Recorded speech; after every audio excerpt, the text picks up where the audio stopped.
All right, let's dive deep into communitarianism. Mm. And we're going beyond like the usual surface level stuff. We're tackling the Stanford Encyclopedia of Philosophy's entry.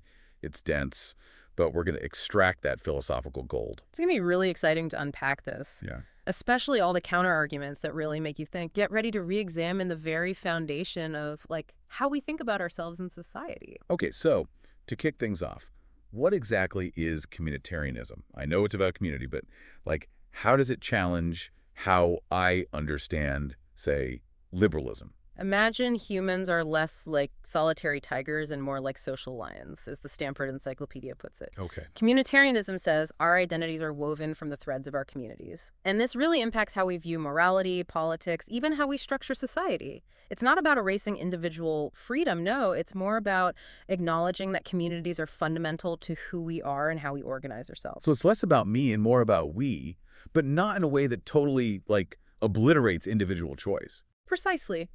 And keep in mind, we're focusing on modern communitarianism, Okay. which arose as a response to John Rawls' A Theory of Justice. You're probably familiar. Rawls, champion of individual rights and liberties. I'm guessing the communitarians had some issues with that. Indeed, indeed. They argued that Rawls didn't give enough weight to how communities shape those very rights and liberties he valued so highly. It's like a chicken or egg question. Do we have rights and then form communities, or do communities actually mold our understanding of what rights should be? Fascinating. So how did communitarians go about tackling this philosophical giant? Did they just, like, throw tomatoes at his ideas? Well, more like carefully constructed arguments. The source lays out three main lines of attack, and each one targets a different level. We have the methodological, the ontological, and the normative. Okay, let's break those down. Methodological. That sounds like it's about how we reason. Exactly. Communitarians argue that liberals, people like Rawls, get too abstract and focused on universal principles. They miss the forest for the trees, the crucial role of context and tradition in shaping those very principles. They'd say that you can't reason about justice from a vacuum.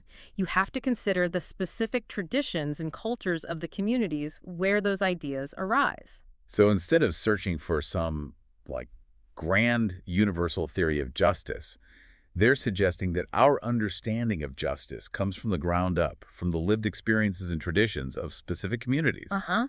That's quite a departure from the usual philosophical search for universal truth. It is. It is. Okay. And this leads right into the ontological argument, which digs into the nature of the self. Okay. Communitarians challenge the idea of the self as an isolated individual, fully formed before entering society. Okay. They would argue that Rawls' original position, where individuals are stripped of their social context, is just a thought experiment. It's not reality. We are always already embedded in communities, and those communities shape who we are, not just the other way around. So instead of a self that exists prior to its attachments, communitarians are saying that those very attachments are constitutive of the self. Yes. We become who we are through our social interactions and relationships, our communities. You got it. They'd argue that trying to understand a person in isolation from their social context is like trying to understand a fish out of water. Right. The water is essential to its being, just as our communities are essential to who we are. It's really making me rethink this idea of the self. But we can't leave out the third argument, the normative one, right? That gets into the value of community. Absolutely. Communitarians argue that community isn't just good for individuals, but is essential for a flourishing society. Think about the social fabric, the shared values, the framework for moral action that strong communities provide. They offer a sense of belonging and shared purpose that goes beyond mere individual satisfaction. So it's about recognizing that the common good isn't just a bunch of individual goods added together. Yes. It's something more holistic. Yes. Something that emerges from the very nature of community itself. Precisely. Now, it's important to remember these three arguments. The methodological, ontological, and normative, they're all intertwined, like threads in a tapestry. You can't pull one out without affecting the others. But it's helpful to distinguish between them to grasp the full depth and complexity of communitarian thought. This is a lot to absorb, I have to admit. It's like we're looking at the world through a new lens, one that sees interconnectedness and interdependence, where liberalism might see individual atoms, bouncing around. Uh-huh. I can already see how this could have huge implications for ethics, for politics, and even how we understand our own place in the world. And those implications are precisely what make communitarianism such a compelling and enduring philosophical challenge. Yeah. It forces us to question these deeply held assumptions about the relationship between the individual and society, freedom and responsibility. It definitely raises more questions than answers, but in a good way. Like it's opening up these whole new avenues of thought. But let's get down to brass tacks. Where does this communitarian philosophy actually take us? How does it play out in those real-world debates about justice, rights, and the kind of society we want to live in? That's where things get even more intriguing because communitarianism isn't just some abstract theory confined to academic journals. It has real-world bite. And it's been at the heart of some pretty heated debates, especially when it comes to this tension between universal principles and cultural differences. You're talking about that clash between universalism and particularism. That's a debate that's been raging for ages, and I'm eager to see how the communitarian perspective shakes things up. We'll get ready for some fireworks, because the communitarians have some strong criticisms of what they see as the overly universalistic tendencies of liberalism, especially when it comes to applying those principles across different cultures and societies. This is where it starts to feel like things could get, really controversial. But before we jump into that, let's take a step back and understand the historical backdrop a bit. How did we even get to this point where universalism and particularism are seen as being at odds with each other? That's a great question. And understanding the history is key to grasping the nuances of the communitarian critique. The idea of universalism has its roots in the Enlightenment, with thinkers like Kant emphasizing reason and moral principles that apply to all rational beings, Right. regardless of their culture or background. It's the very foundation for those ideas about inherent human rights that we, hold so dear. So it's this idea that certain values are, universal, not tied to any particular time, place, or tradition. Exactly. And it's been incredibly influential, shaping international law, declarations of human rights, and even just the way we think about morality in general. But I'm guessing that communitarians have a different take on this neat and tidy picture. They do. Their critique boils down to this. Universalism often fails to account for the incredible diversity of human cultures and the ways in which our moral understandings are deeply embedded in our specific social contexts. So they're pushing back against the idea of a one-size-fits-all morality, a set of rules that apply everywhere, regardless of context. Exactly. The Stanford Encyclopedia highlights this. Communitarians challenge the idea that there are universal principles of justice that work everywhere. They argue that what we consider just springs from the specific traditions and cultures that we're part of. And this means that those ideas can look very different from one context to the next. That's a bold claim. Are they saying that justice is completely relative, that there's no common ground or shared values between different societies? If so, how can we even talk about things like human rights? It's not quite that simple. They aren't denying the possibility of some shared values or principles, All right. but they're urging caution when assuming that our particular Western liberal understanding of justice is the only valid or universally applicable one. Okay, so nuance is key here.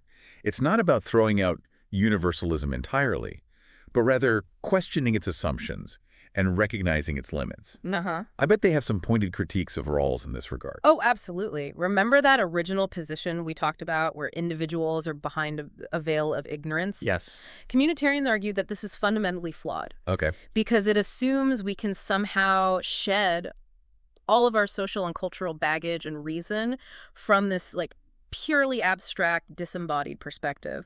They would say, look, we always start within a particular context, Right. a particular set of values and traditions that shape how we see the world. So even in this thought experiment designed to achieve impartiality, we can't escape the reality that we are always already situated, embedded in particular communities and traditions. Right. Is true objectivity even possible then? That's a question that lies at the heart of the communitarian critique.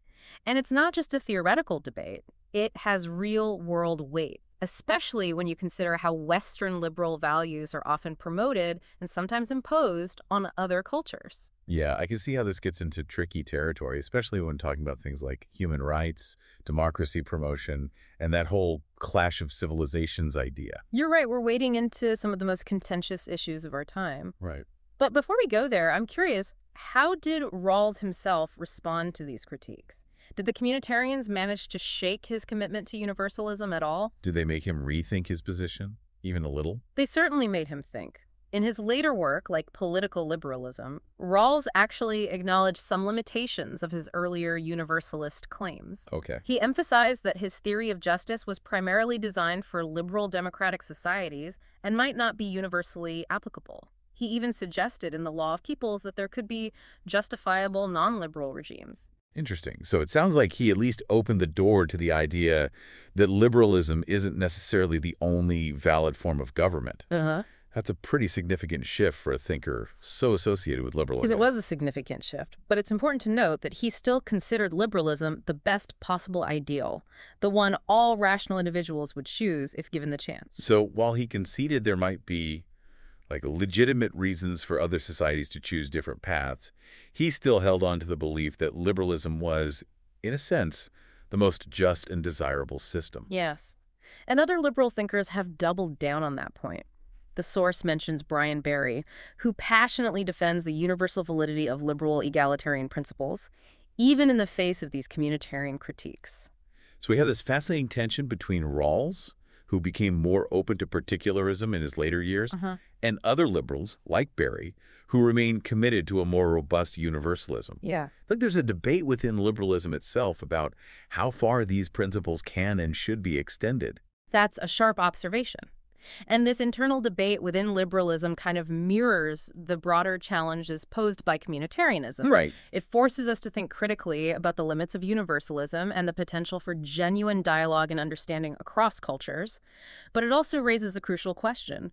What do these non-liberal societies actually look like? What are the alternatives to this liberal model? That's what I was just thinking. Okay, so the communitarians have pointed out some flaws in liberalism and its universalist claims. But what are they offering in its place? Well, that's where things get a bit trickier. The source points out that the communitarian thinkers of the 1980s weren't always successful in painting a compelling picture of these alternatives. Sometimes their examples actually ended up reinforcing the idea that there aren't any truly viable alternatives to liberalism in the modern world. It doesn't sound very promising. What kind of examples, backfired on them? Well, Alistair MacIntyre, a prominent communitarian, defended the idea of a small, intimate community bound by these shared traditions. Think like a pre-modern village. It's a romantic notion, but it's hard to see how it would work in, a complex, globalized society. It does seem a bit like trying to fit a square peg into a round hole. Their vision of community might be appealing on some level, but it feels too nostalgic, too rooted in the past to really address the challenges we face today. Exactly. And Michael Walzer, another influential communitarian, used the example of the Indian caste system as a non-liberal society that might be just, but according to its own standards. I think you can see how that example didn't exactly win them many converts. Yeah, that's a tough one to defend, especially given the inherent inequalities and injustices of the caste system. It seems like their hearts were in the right place, but their examples just didn't quite hit the mark. It's hard to challenge the dominance of liberalism if the alternatives you're presenting seem either unrealistic or downright unappealing. That's a key takeaway here. It highlights the need for communitarians to move beyond critique and articulate these concrete, viable alternatives that resonate with people in the modern world. Okay, so the 1980s communitarians might have stumbled when it came to providing those convincing examples, but the debate didn't end there. Right. This whole issue of universalism versus particularism is still very much alive, especially with globalization and the increasing interaction between cultures. Where do we go from here? You're right. The debate is far from over. And as the source material points out, the discussion has shifted from this abstract philosophy to more concrete and politically charged issues, particularly the theory and practice of universal human rights. So we're moving from the ivory tower of academia to the real-world struggles of people around the globe. Precisely. And that's where things get even more complex and even more fascinating. I'm ready to dive in, but before we do, it's worth reflecting on what we've uncovered so far. We've unpacked those core ideas of communitarianism, explored its critiques of liberal universalism, and even started to grapple with the challenge of envisioning alternative models of society. It's been a rich discussion so far, and it sets the stage for understanding how communitarianism plays out in their world, where those abstract principles collide with the messy realities of culture, power, and conflicting values. And I have a feeling those collisions are going to generate some serious sparks as we delve deeper into this topic. Oh, I think so too. All right, let's take a quick break, and we'll be back in a moment to continue our exploration of communitarianism. Remember that heady optimism after the fall of communism, like the feeling in the West that liberal democracy had triumphed and history was basically over? Oh yeah, Fukuyama's end of history argument. Yeah, It felt like a new world order was emerging. exactly. But the communitarians weren't quite ready to, pop the champagne. They saw these cracks in the facade of liberal societies, like social fragmentation, rampant individualism, a decline in civic engagement. So they were saying, hold on, even if this is the end of history, the story's not over yet. Hmm. There are still problems to solve within liberal democracies themselves. Precisely. And this led to a second wave of communitarian thought, one that was much more focused on the practical, down-to-earth challenges of living in a liberal society. So less about those abstract philosophical debates and more about, rolling up their sleeves and tackling real-world issues. Right.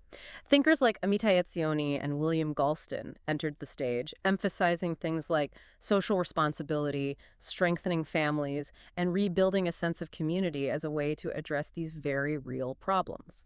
It's interesting how communitarianism can appeal to people across the political spectrum. You have folks on the left worried about the erosion of social safety nets, and those on the right concerned about the decline of traditional values. It's not often you see such a diverse range of perspectives kind of coalescing around a single idea. It's true. And the source mentions The Responsive Community, a flagship communitarian periodical. It brought together this eclectic mix of thinkers, philosophers, social scientists, policymakers, all wrestling with these shared concerns. I love that, finding that common ground amidst all the polarization we see today. Mhm. It's a reminder that maybe we're not as divided as we sometimes think. But what were some of the specific critiques that these political communitarians leveled against both the left and the right? How did they see each side contributing to the problems they were identifying?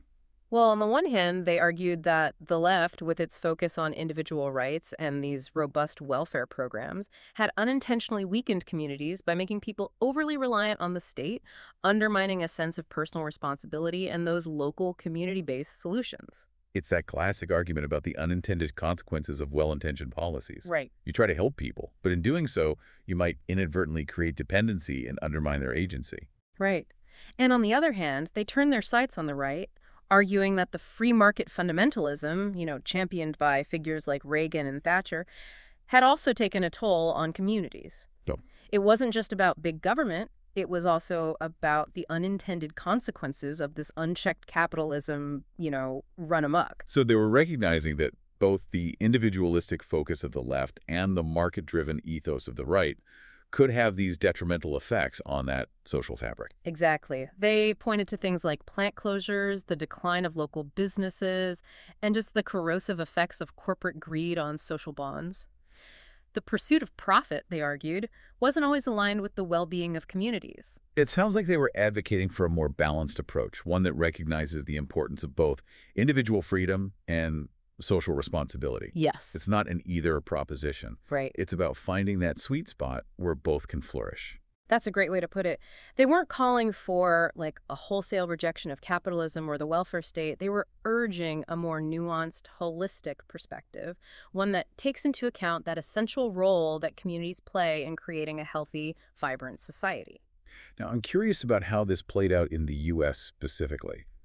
The source mentions Marianne Glendon and her critique of what she called rights talk. Can you elaborate on that?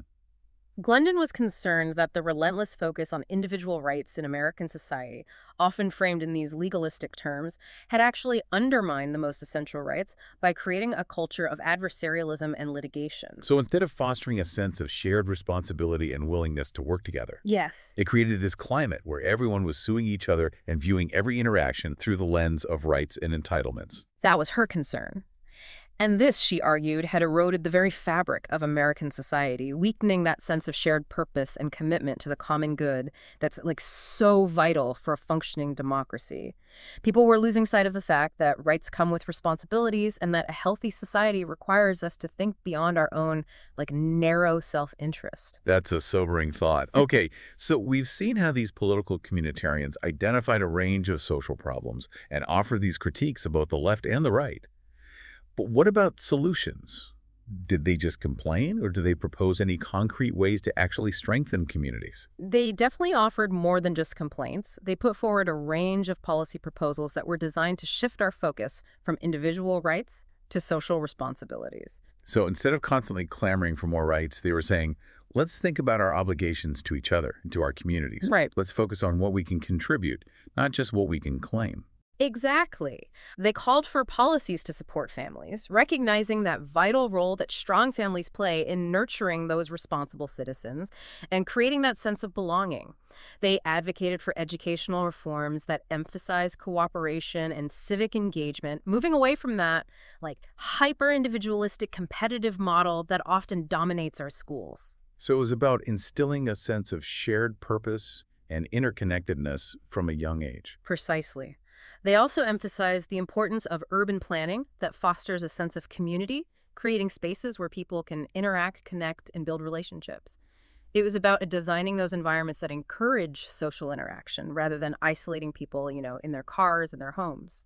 It's about recognizing that the physical spaces we inhabit actually shape our social interactions and our sense of belonging. Right. And then you have communities of memory, which are groups of people who share this morally significant history, Okay. even if they're strangers in the present. It's not just about physical proximity, it's about a shared past that binds people together. So this is about things like national identity, ethnic groups, or religious traditions. That's who we are. Those communities that give us that sense of continuity over time, a connection to something larger than ourselves that transcends the present moment. You got it. Communitarians argue that it's vital to nurture these communities of memory through education that teaches history and shared values, and through these civic rituals that reinforce that sense of collective identity. It's about understanding that we're part of this larger narrative, Yeah. a story that unfolds over generations, and that we inherit both the benefits and the burdens of that shared history. Precisely. And finally, you have psychological communities. These are characterized by face-to-face interaction, trust, and cooperation. So these are the communities where we experience the most direct and intimate connections with others. Yes. Where we feel a sense of genuine belonging and shared purpose. Exactly. The prime example is the family, but it can also include these close-knit groups of friends or colleagues or just like members of a small, tight-knit community. It's about those deep personal bonds that sustain us and give us that sense of rootedness in the world. And communitarians would argue that these psychological communities are foundational to human well-being. Right? They provide that sense of security, support, and meaning that's essential for a flourishing life. Absolutely. And they advocate for policies that support and strengthen these communities. Things like family-friendly workplaces, programs that foster social trust, and initiatives that promote civic engagement at the local level. This is fascinating.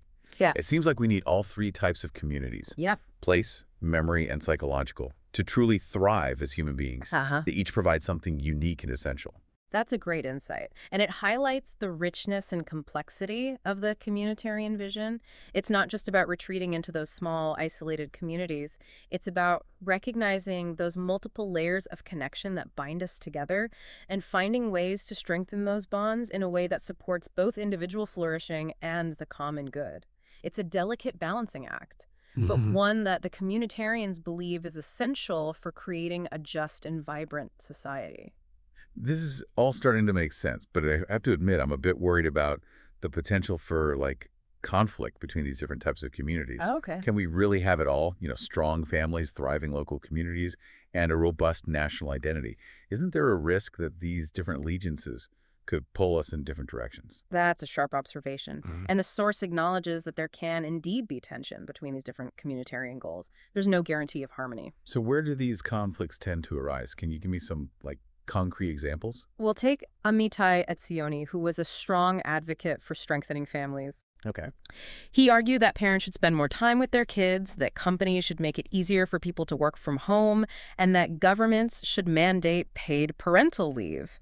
All of these are great ideas in principle, Yeah. but I think you can see how this could lead to people becoming more isolated from their local communities and less engaged in the broader political process. It's almost like you're trading one form of community for another. Right. You might strengthen family ties, but at the expense of weakening connections to your neighborhood or your city.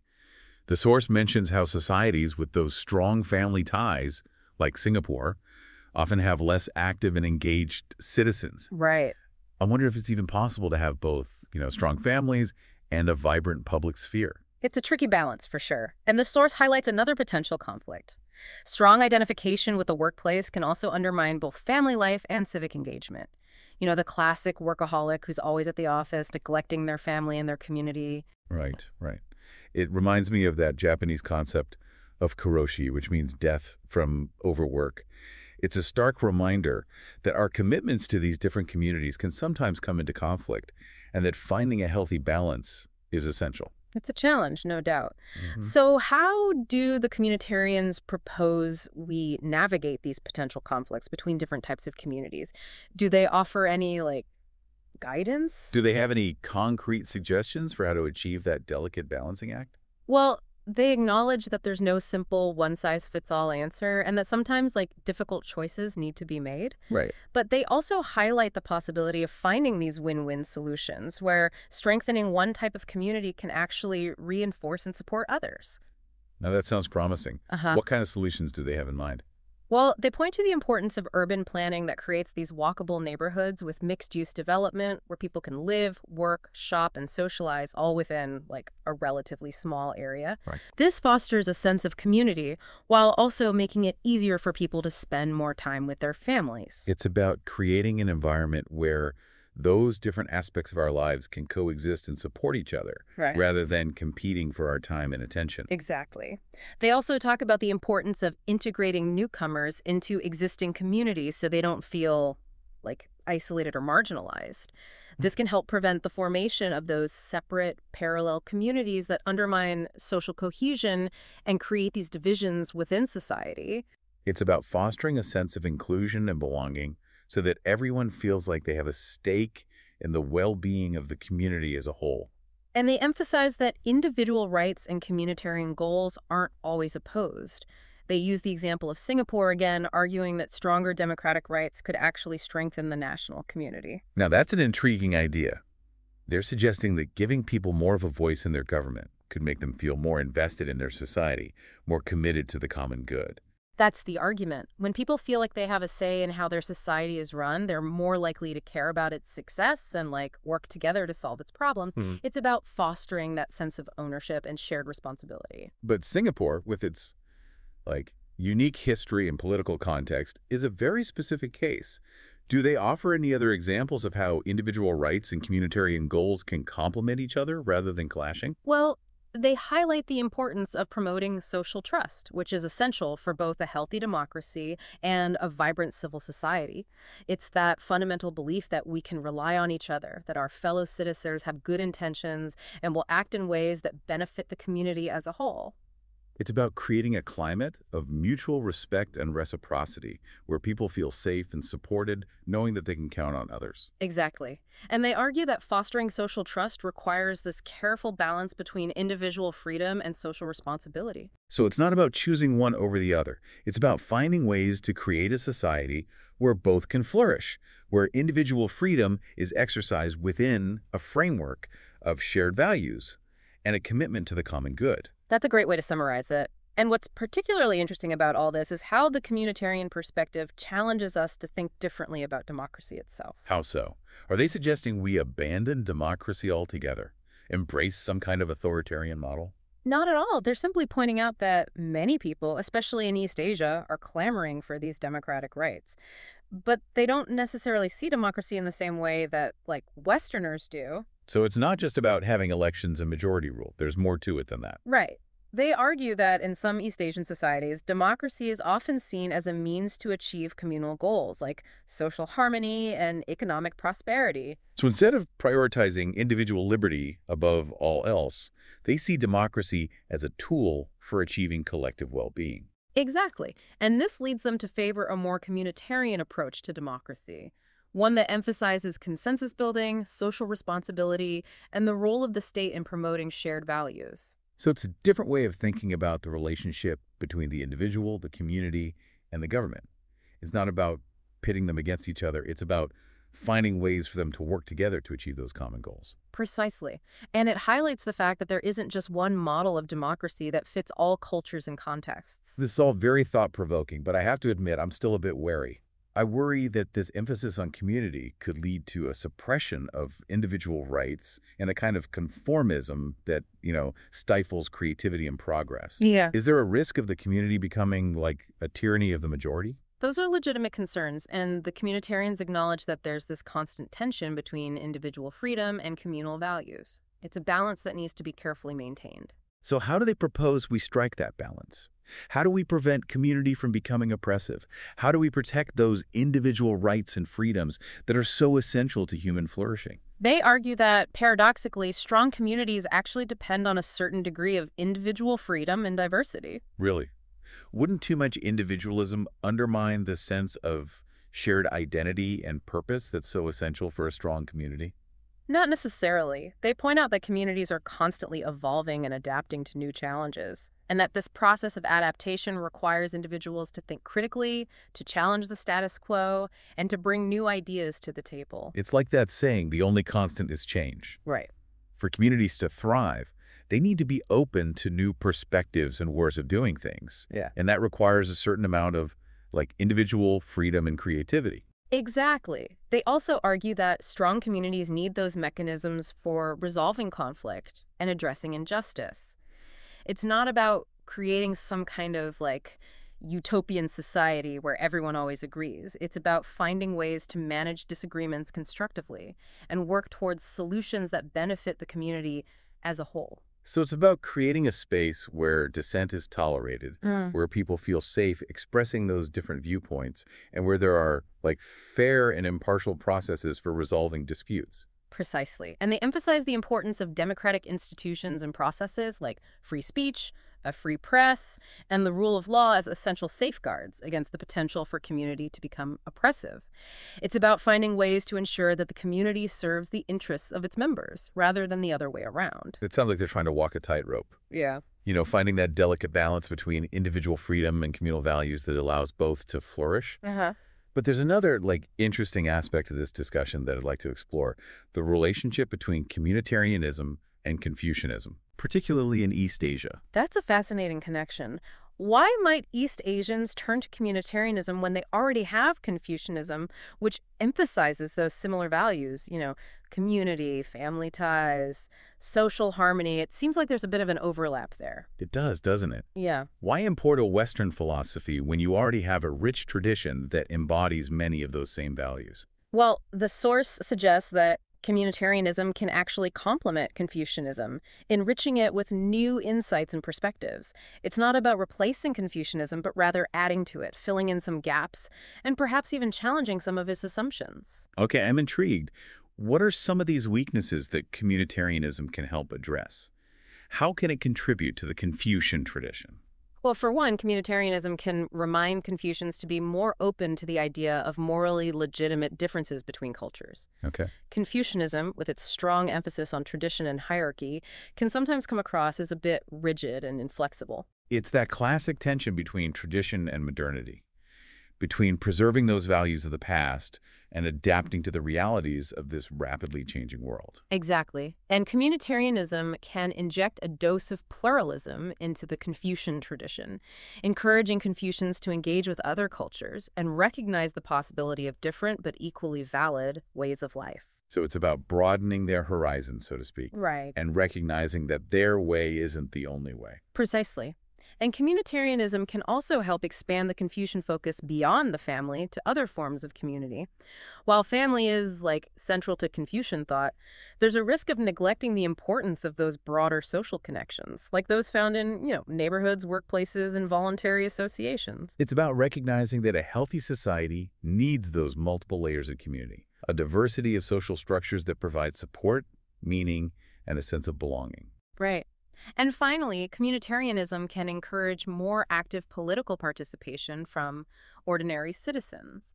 Confucianism, with its emphasis on deference to authority and the wisdom of the elders, can sometimes lead to a kind of passive acceptance of the status quo. It's like they're saying, respect your elders and don't rock the boat too much. Exactly. But communitarianism emphasizes the importance of citizens being actively involved in shaping their society Right. and holding their leaders accountable.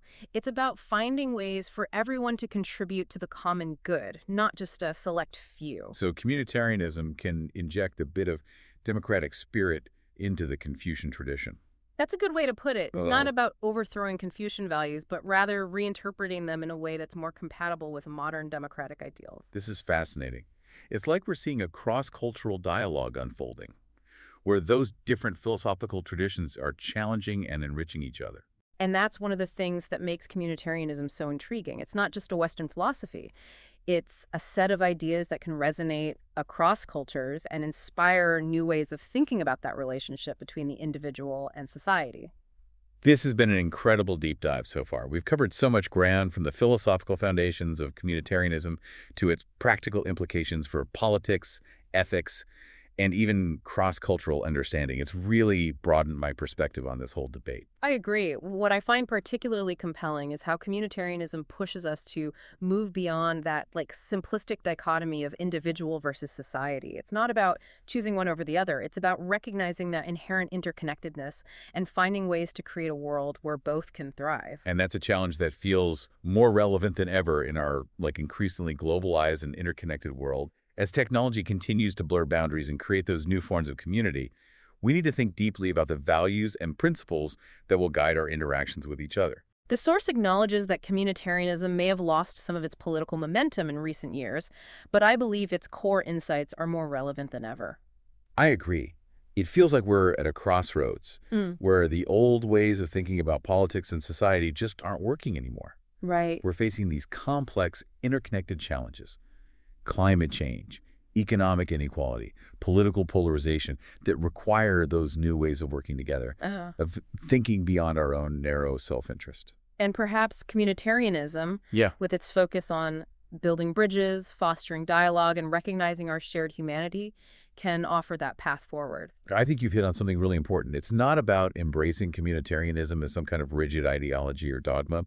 It's more about taking its core insights: the importance of community, the need for that balance between individual freedom and social responsibility, the potential for that cross-cultural dialogue, and using them as a framework for creating a more just, compassionate, and sustainable world. That's a powerful idea. And it's a challenge that each of us can take up in our own lives and our own communities. Yeah. As we move forward, it's worth asking ourselves, how can we contribute to the well-being of those around us? How can we strengthen that social fabric that binds us together? And how can we create a world where everyone feels that sense of belonging and purpose? It's a journey worth taking. But before we get too carried away with those grand aspirations, there's one more aspect of communitarianism that I'd like to explore in more depth. We've talked about how it can complement Confucianism, but what about its future prospects? Right. Is communitarianism destined to remain like a fringe philosophy, or does it have the potential to make a real impact on the world? That's the million-dollar question, isn't it? Has communitarianism run its course, or can it offer something truly valuable in the 21st century?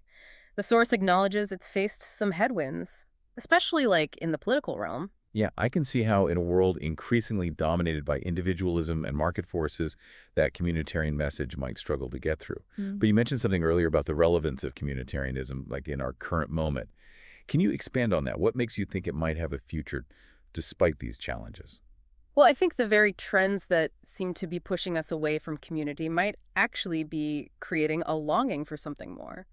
A yearning for connection and belonging that transcends the shallowness of like social media and that relentless pursuit of individual It's gain. like we're surrounded by people virtually and sometimes even physically, yet many of us feel profoundly isolated and disconnected. Right. Could that sense of emptiness actually create an opening for communitarian ideas to take root? That's my hunch. Think about the rise of populism in recent years. While it often manifests in these divisive and even destructive ways, I think it reflects a deep-seated hunger for community, a desire to belong to something larger than oneself. It's a yearning for those shared values, a sense of purpose, and a feeling of solidarity that many people feel is missing in their lives. That's a fascinating observation. Yeah. You're saying that even these movements that seem antithetical to communitarianism, with their emphasis on exclusion and division, might actually point to a deeper longing for genuine community. Like it's a distorted reflection of a genuine need that's not being met. Exactly. And the challenge for communitarians is to offer a more constructive and inclusive vision of community, one that transcends those narrow boundaries of nation, ethnicity, or ideology. It's about finding ways to build bridges rather than walls, to foster dialogue rather than division, and to create a sense of shared humanity that encompasses all people, regardless of their differences. So it's about tapping into that universal desire for connection and belonging, while avoiding the pitfalls of exclusion and intolerance that so often plague those movements that claim to offer community. It's a delicate balancing act. But if they can pull it off, it seems like communitarianism could offer a powerful antidote to the toxic polarization we see in the world today. I agree. And I think there are signs that a new generation of communitarian thinkers is emerging, one that's attuned to the complexities of our globalized, interconnected world, and is committed to finding creative and inclusive solutions to the challenges we face. They're drawing on the insights of both Western and non-Western traditions, weaving together threads of philosophy, sociology, psychology, and even economics to create a more holistic and nuanced understanding of what it means to be human in the 21st century. It sounds like they're going beyond those simplistic categories of left and right, individual and collective to create something truly new and transformative. What are some of the key ideas or themes that are emerging from this new wave of communitarian thought? One of the most prominent themes is the idea of relational autonomy. This challenges the traditional liberal notion of autonomy as individual self-sufficiency, emphasizing instead the ways in which our identities and our capacities for self-determination are shaped by our relationships with others. So instead of seeing autonomy as something we possess as like isolated individuals, it's about recognizing that our freedom and our ability to make those meaningful choices are actually enhanced by our connections to others. It's about interdependence rather than independence. Exactly.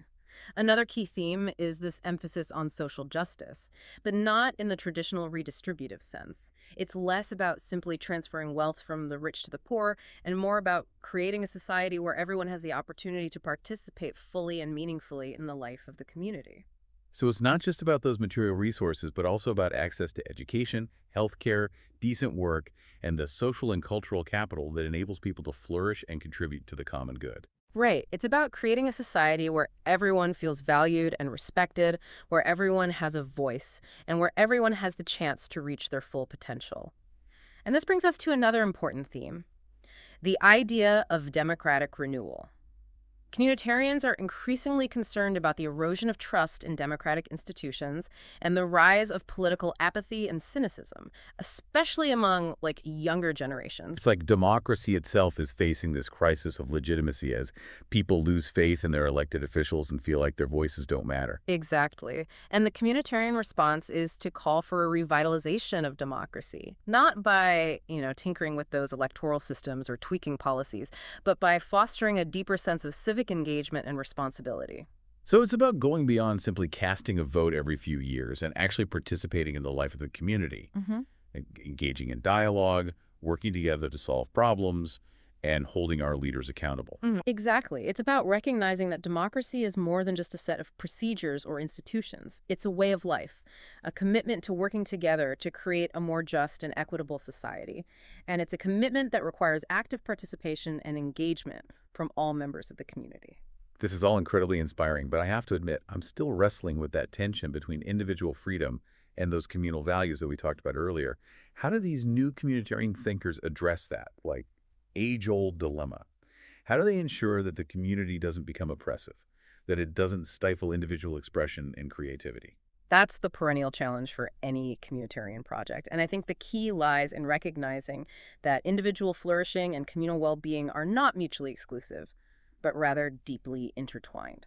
So it's not about choosing one over the other, but rather finding ways to create a society where both can thrive, where individual freedom is exercised within a framework of shared values and a commitment to the common good. Exactly. It's a delicate balancing act, but one that's essential for creating a truly just and sustainable society. And I think the new communitarians are developing these innovative and nuanced approaches to this challenge, drawing on the insights of psychology, sociology, and even neuroscience to better understand that complex interplay between individual and collective well-being. I'm starting to see how communitarianism, far from being a relic of the past, might actually hold the keys to a more hopeful and humane future. It's a philosophy that speaks to our deepest human needs for connection, belonging, and purpose, while also recognizing the importance of individual freedom, responsibility, and creativity. It's a philosophy that challenges us to think beyond the, simplistic binaries that so often dominate our political discourse, and to embrace a more holistic and nuanced understanding of what it means to be human in a complex and interconnected world. This has been an incredible journey, a deep dive into the heart of communitarianism that's challenged my assumptions and opened my mind to these new possibilities. I'm left with a sense of both the challenges and the potential of this, fascinating and enduring philosophy. And as we navigate the complexities of the 21st century, I believe communitarianism offers a valuable compass, guiding us toward a future where individual flourishing and collective well-being are not at odds, but rather mutually reinforcing, creating a world where everyone can thrive and contribute to the common good. I think you've given our listener and myself a lot to ponder. It's time for us to step back and reflect on these ideas, to see how they resonate with our own experiences and values. Maybe, just maybe, communitarianism can help us build a world that's more just, compassionate, and sustainable. Perhaps it can remind us of that profound truth that we are not isolated individuals, but rather interconnected beings, woven together by a web of relationships that sustain us and give our lives meaning. And maybe, just maybe, it can inspire us to build a world where those connections are nurtured and celebrated, creating a truly human community for all.